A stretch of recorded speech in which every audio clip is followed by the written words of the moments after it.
ಮಾಡ್ತಾ ಇದ್ದೀನಿ ನೋಡಿ ಫ್ರೆಂಡ್ಸ್. ಫಸ್ಟ್ ಏನು ಮಾಡೋಣ ಅಂತಂದರೆ ಅನ್ನಕ್ಕೆ ನಾನು 1 ಗ್ಲಾಸಷ್ಟು ಅಕ್ಕಿ ತೊಗೊಂಡಿದ್ದೀನಿ. 1 ಗ್ಲಾಸ್ ಅಕ್ಕಿನ ಏನು ಮಾಡೋಣ ತೊಳೆದ್ಬಿಟ್ಟು ನೆನೆಸಿಡೋಣ. ನೋಡಿ ನಾನು ಅಕ್ಕಿ ನೆನೆಸಿಟ್ಟಿದ್ದೀನಿ. ಇವಾಗ ಟೊಮೆಟೊ ಗೊಜ್ಜಿಗೆ ಟೊಮೆಟೊ ಎಲ್ಲ ಕಟ್ ಮಾಡ್ಕೊಳ್ಳೋಣ. ನೋಡಿ ಟೊಮೆಟೊ, ಈರುಳ್ಳಿ ಮತ್ತು ಹಸಿಮೆಣಸಿನ್ಕಾಯಿ ಎಲ್ಲ ನೀರಲ್ಲಿ ಹಾಕಿಟ್ಟಿದ್ದೀನಿ. ಇವಾಗ ಬನ್ನಿ ಟೊಮೆಟೊ ಈರುಳ್ಳಿ ಎಲ್ಲ ಕಟ್ ಮಾಡ್ಕೊಳ್ಳೋಣ.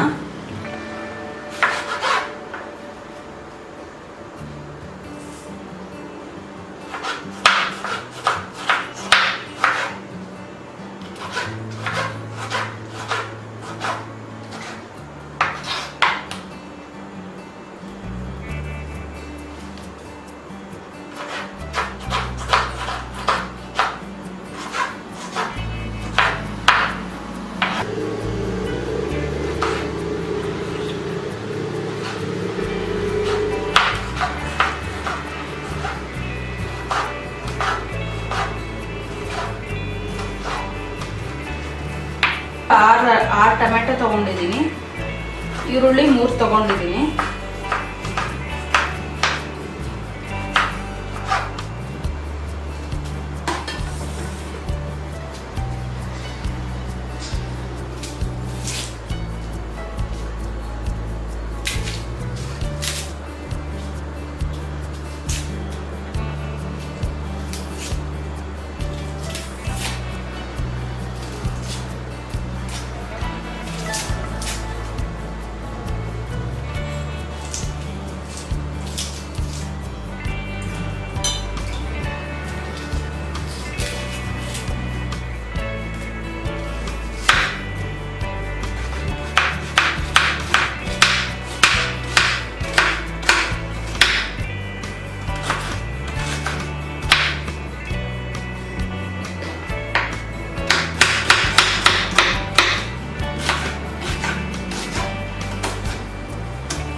ನೋಡಿ ಇವಾಗ ಫಸ್ಟ್ ಅನ್ನಕ್ಕೆ ಇಟ್ಕೊಂಡ್ಬಿಡೋಣ. ಅನ್ನಕ್ಕೆ ಇಟ್ಕೊಂಡು ಟೊಮೆಟೊ ಗೊಜ್ಜನ್ನ ಒಗ್ಗರಣೆ ಮಾಡ್ಕೊಳ್ಳೋಣ. ಅವಾಗ 2 ಒಟ್ಟಿಗೆ ಆಗುತ್ತೆ ನಮಗೆ. ನಾನು 1 ಗ್ಲಾಸಷ್ಟು ಅಕ್ಕಿ ತೊಗೊಂಡಿದ್ನಲ್ಲ, ಇದೇ ಗ್ಲಾಸಲ್ಲಿ 2 ಗ್ಲಾಸ್ ನೀರು ಹಾಕ್ಕೊಳ್ಳಿ.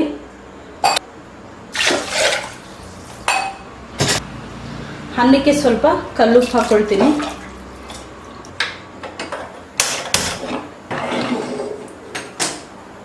ನೀವು ಕುಕ್ಕರ್ನ ಕ್ಲೋಸ್ ಮಾಡಬೇಕಾದ್ರೆ ಗ್ಯಾಸ್ಕೆಟ್ ಇರುತ್ತಲ್ಲ, ಇದನ್ನ ನೀರಲ್ಲಿ ಒಂದ್ಸತಿ ತೊಳೆದ್ಬಿಟ್ಟು ಹಾಕ್ಕೊಳ್ಳಿ.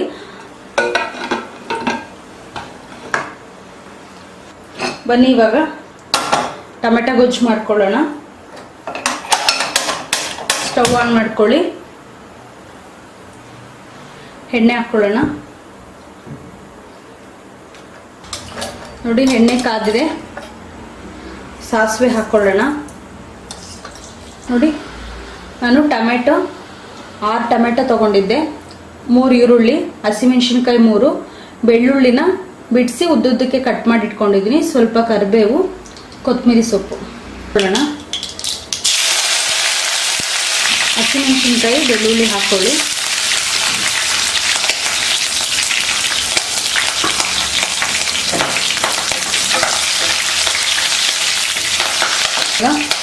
ಈರುಳ್ಳಿ ಹಾಕ್ಕೊಳ್ಳೋಣ.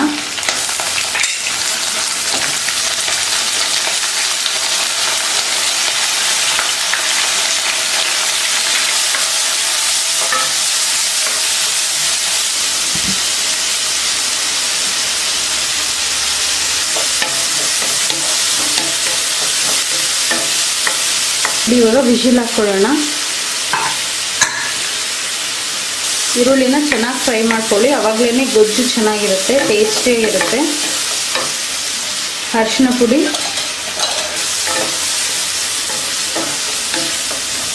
ಇವಾಗ ಟೊಮೆಟೊ ಆ್ಯಡ್ ಮಾಡ್ಕೊಳ್ಳೋಣ.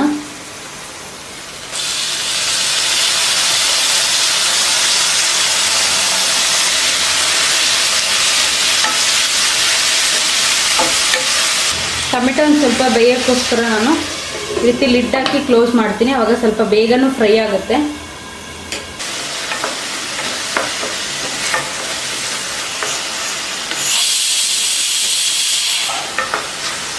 ಒಂದು ವಿಷಲ್ ಬಂತು, ಇನ್ನೊಂದು ವಿಷಲ್ ಬಂದಮೇಲೆ ಸ್ಟವ್ ಆಫ್ ಮಾಡ್ಕೊಳ್ಳೋಣ.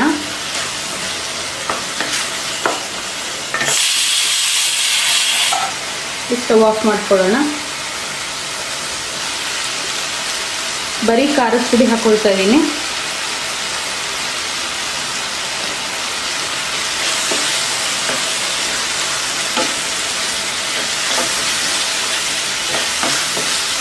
ನಾನು 1.5 ಸ್ಪೂನಷ್ಟು ರೆಡ್ ಚಿಲ್ಲಿ ಪೌಡರು. ಗೊಜ್ಜಿಗೆ ಯಾವಾಗಲೂ ಸಾಂಬಾರು ಪುಡಿ ಹಾಕಲ್ಲ, ಬರೀ ಚಿಲ್ಲಿ ಪೌಡ್ರು ಮತ್ತು ಧನಿಯಾ ಪೌಡ್ರ್ ಹಾಕಿ ಮಾಡ್ತೀನಿ, ತುಂಬ ಚೆನ್ನಾಗಿರುತ್ತೆ. ಇಲ್ಲಿ ಧನಿಯಾ ಪೌಡರು 1 ಸ್ಪೂನ್ ಹಾಕ್ಕೊಳ್ಳಿ. ನಿಮಗೆ ಖಾರ ಕಮ್ಮಿ ಬೇಕು ಅಂದರೆ 1 ಸ್ಪೂನು ಖಾರದ ಪುಡಿ ಹಾಕ್ಕೊಂಡು ಧನಿಯಾ ಪೌಡರ್ನ 1.5 ಸ್ಪೂನ್ ಹಾಕ್ಕೊಳ್ಳಿ. ನಾನು ಖಾರ ಜಾಸ್ತಿ ಬೇಕು ಅಂತ ಹೇಳಿ ನಾನು 1.5 ಸ್ಪೂನು ರೆಡ್ ಚಿಲ್ಲಿ ಪೌಡರ್ ಹಾಕ್ಕೊಂಡಿದ್ದೀನಿ. ಧನಿಯಾ ಪೌಡರ್ ಬಂದು 1 ಸ್ಪೂನ್ ಹಾಕ್ಕೊಂಡಿದ್ದೀನಿ. ನೀರು ಮಾತ್ರ ಒಂದು ಸ್ವಲ್ಪ ಚುಮುಕ್ಸ್ತೀನಿ ಅಷ್ಟೇ, ನೀರು ಜಾಸ್ತಿ ಹಾಕಲ್ಲ.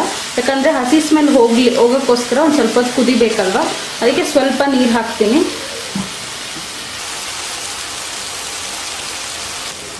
ಫ್ಲೇಮ್ನ ಫುಲ್ ಕಮ್ಮಿ ಮಾಡಿಬಿಡಿ. ನೋಡಿ, ಲೈಟಾಗಿ ನೀರು ಹಾಕ್ತೀನಿ ಅಷ್ಟೇ, ಜಾಸ್ತಿ ಹಾಕಬಾರ್ದು. ಯಾಕಂದರೆ ಗೊಜ್ಜಾಗಿದ್ದರೆ ಅನ್ನಕ್ಕೆ ತುಂಬ ಚೆನ್ನಾಗಿರುತ್ತೆ. ಮತ್ತು ಇದು ಟೊಮೆಟೊ ಗೊಜ್ಜು ಬಂದು ಚಪಾತಿಗೂ ತಿನ್ಬೋದು ನೀವು. ಚಪಾತಿ, ಅನ್ನ ಎಲ್ಲ ಬಿಸಿ ಅನ್ನದ ಜೊತೆಗೆ ತಿಂದು ನೋಡಿ, ತುಂಬ ಸೂಪರ್ ಟೇಸ್ಟಿಯಾಗಿರುತ್ತೆ. ಈಗ ರುಚಿಗೆ ತಕ್ಕಷ್ಟು ಉಪ್ಪು ಆ್ಯಡ್ ಮಾಡ್ಕೊಳ್ಳೋಣ.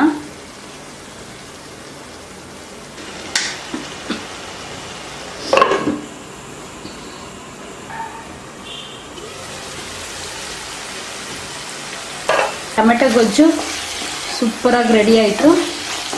ಅನ್ನ ಕೂಲ್ ಆಗಬೇಕು. ಅನ್ನ ಕೂಲ್ ಆದಮೇಲೆ ಅನ್ನ ಮತ್ತು ಟೊಮೆಟೊ ಗೊಜ್ಜು, ಇದ್ರ ಜೊತೆಗೆ ನೀವು ಚಿಪ್ಸ್ ಇಟ್ಕೊಂಡು ತಿಂದು ನೋಡಿ ಫ್ರೆಂಡ್ಸ್, ತುಂಬ ಸೂಪರಾಗಿರುತ್ತೆ ಕಾಂಬಿನೇಷನ್ನು. ನಾನು ಯಾವಾಗಲೂ ಹಂಗೆ ಟೊಮೆಟೊ ಗೊಜ್ಜು ಜೊತೆಗೆ ಚಿಪ್ಸ್ ತಿಂತೀನಿ, ಆವಾಗ ಚೆನ್ನಾಗಿರುತ್ತೆ. ಕೊತ್ತಂಬರಿ ಸೊಪ್ಪು ಹಾಕ್ಕೊಳ್ಳೋಣ. ಸ್ಟವ್ ಆಫ್ ಮಾಡ್ಕೊಳ್ಳಿ. ಅನ್ನ ಇನ್ನೂ ಕೂಲ್ ಆಗಬೇಕು.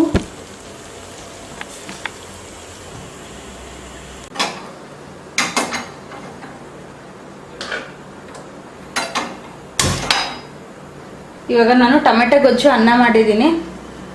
ಟೊಮೆಟೊ ಗೊಜ್ಜಿಗೆ ನೆಂಚ್ಕೊಳ್ಳೋಕ್ಕೆ ನಾನು ಮೊಟ್ಟೆನ ಆಮ್ಲೆಟ್ ಹಾಕ್ಕೊಳ್ತಾ ಇದ್ದೀನಿ. ಆಮ್ಲೆಟ್ ಈರುಳ್ಳಿ ಏನು ಹಾಕಲ್ಲ, ಬರೀ ಪ್ಲೇನಾಗಿ ಹಾಗೆ ಹಾಕ್ಕೊಳ್ತೀನಿ. ಸ್ವಲ್ಪ ಎಣ್ಣೆ ಹಾಕ್ಕೊಳ್ಳಿ.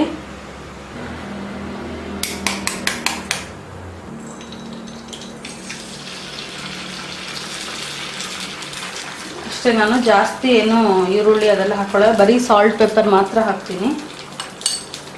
ಸ್ವಲ್ಪ ಉಪ್ಪು ಹಾಕ್ಕೊಳ್ಳಿ.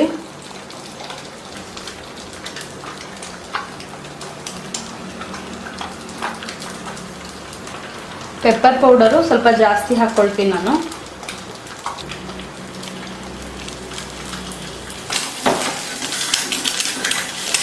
ಇನ್ನೊಂದು ಕಡೆ ತಿರುಗಿಸಿ ಹಾಕ್ಕೊಳ್ಳೋಣ. ಡಬಲ್ ರೋಸ್ಟ್ ಆಮ್ಲೆಟ್ ಇದು. ಈಗ ಸ್ಟವ್ ಆಫ್ ಮಾಡ್ಕೊಳ್ಳಿ. ಬನ್ನಿ, ಇವಾಗ ನಾವು ಊಟನ ಪ್ಲೇಟ್ಗೆ ಹಾಕ್ಕೊಳ್ಳೋಣ.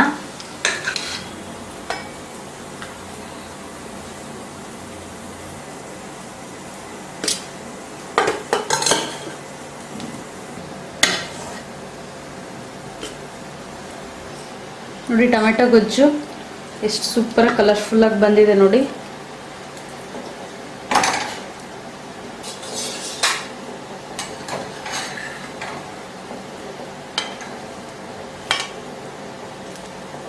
ನೋಡಿ ಫ್ರೆಂಡ್ಸ್, ಇವತ್ತು ನಾನು ಟೊಮೆಟೊ ಗೊಜ್ಜು ಅನ್ನ ಮತ್ತು ನೆಂಚ್ಕೊಳ್ಳೋಕ್ಕೆ ಆಮ್ಲೆಟ್ ಮಾಡ್ಕೊಂಡಿದ್ದೀನಿ.